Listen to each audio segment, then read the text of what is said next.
Assalamualaikum warahmatullahi wabarakatuh. Perkenalkan, nama saya Endro Makmur dari kelas 2B D4 Akuntansi.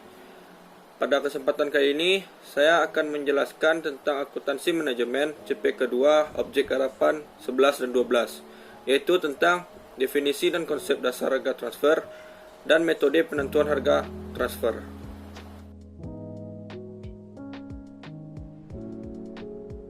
Baiklah, yang pertama kita akan membahas definisi dan konsep harga transfer. Harga transfer adalah harga yang ditetapkan antar unit atau divisi dalam suatu organisasi atau perusahaan yang sama. Jadi, harga barang yang dijual oleh divisi penjual akan menjadi pendapatan bagi divisi penjual dan menjadi beban pada divisi yang membeli. Selanjutnya adalah konsep dasar penetapan harga transfer, yaitu adalah masing-masing manajer divisi bersifat otonomi, yang artinya masing-masing divisi benar-benar diberi kebebasan untuk menetapkan atau memilih harga sepanjang menguntungkan divisinya.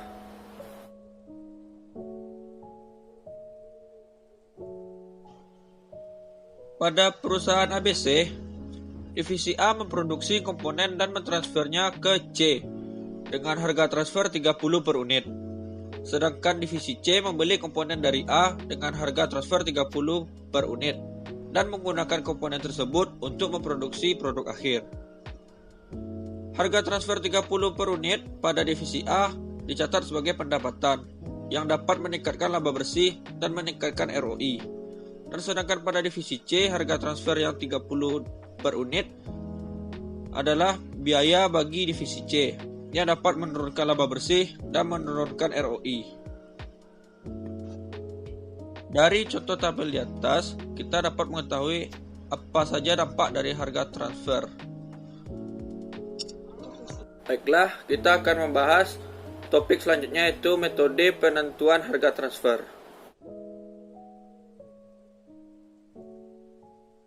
Yang pertama adalah harga pasar. Harga pasar adalah patokan yang paling sesuai untuk menentukan harga transfer, karena suatu divisi akan menjual produk atau barangnya sesuai dengan harga pasar. Jika suatu divisi menjual barang atau produknya di bawah harga pasar, maka divisi tersebut akan mengalami kerugian. Dapat dilihat pada contoh berikut. Anggaplah divisi furnitur dari suatu perusahaan memproduksi tempat tidur lipat, dan sedangkan divisi matras dari perusahaan yang sama memproduksi matras. Jika matras ditransfer dari divisi matras ke divisi furnitur, maka muncul peluang penetapan harga transfer. Dalam hal ini, divisi matras adalah divisi penjual dan divisi furnitur adalah divisi pembeli. Misalkan jika matras bisa dijual kepada pembeli dari luar seharga 50 untuk satu matras, maka harga 50 ini adalah harga pasar. Divisi matras tentu tidak akan menjual matras ke divisi furnitur dengan harga kurang dari 50. Sama halnya divisi furnitur tidak akan mau membayar lebih dari 50 per matras. Harga transfer ditetapkan dengan mudah sesuai dengan harga pasar. Karena divisi penjual mampu menjual produknya dengan harga pasar, transfer internal pada barang yang lebih rendah dari harga pasar akan mengakibatkan divisi tersebut merugi. Divisi pembeli yang selalu mampu membeli barang pada harga pasar mungkin juga tidak akan bersedia membayar lebih tinggi dari harga pasar barang yang ditransfer secara internal. Selanjutnya adalah harga transfer berdasarkan biaya. Harga transfer berdasarkan biaya terjadi jika harga pasar tidak tersedia. Di sini, divisi penjual akan membebankan biaya penuh dari produk. Ini adalah contoh penetapan harga transfer berdasarkan biaya. Kita masih menggunakan contoh dari divisi matras dan divisi furnitur. Jika suatu perusahaan menetapkan penetapan harga transfer berdasarkan biaya, maka divisi matras atau divisi penjual akan memberikan biaya penuh pada barangnya. Biaya penuh tersebut mencakup biaya bahan baku langsung, tenaga kerja langsung, overhead variabel, dan overhead tetap. Anggaplah biaya penuh dari matras adalah sebagai berikut. Bahan baku langsung ada 15, tenaga kerja langsung 5, overhead variabel 3, overhead tetap 5. Maka biaya penuhnya ada 28. Jadi, harga transfernya adalah 28 per matras. Jumlah ini akan dibayarkan ke divisi matras oleh divisi furnitur. Perhatikan bahwa harga transfer ini tidak memungkinkan adanya laba untuk divisi matras.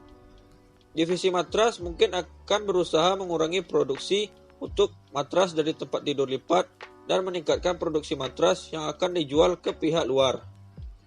Untuk mengurangi keinginan ini, manajemen puncak bisa mendefinisikan biaya sebagai biaya plus.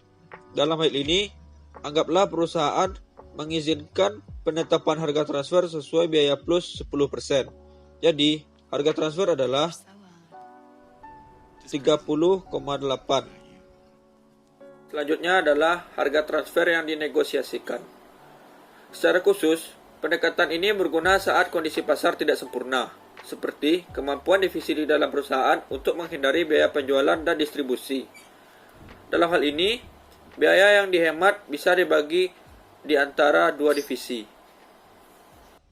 Dan ini adalah contoh penetapan harga transfer berdasarkan negosiasi. Terdapat dua harga transfer, yaitu harga transfer minimum dan harga transfer maksimum. Pada harga transfer minimum adalah harga pasar dikurang harga penjualan, yaitu 50 dikurang 5, yang mendapatkan hasil 45. Pada harga transfer maksimum sama dengan 50, karena harga pasar yang dibayar oleh divisi furnitur jika membeli matras secara eksternal. Jadi, berapakah harga transfernya? Tergantung pada hasil negosiasi dari manajer, yaitu berasal dari harga transfer minimum dan harga transfer maksimum, yang berkisar antara 45 dan 50. Dan harga yang dihasilkan dari hasil negosiasi adalah harga transfer. Sekian penyampaian materi dari saya. Jika ada kesalahan mohon dimaafkan. Assalamualaikum warahmatullahi wabarakatuh.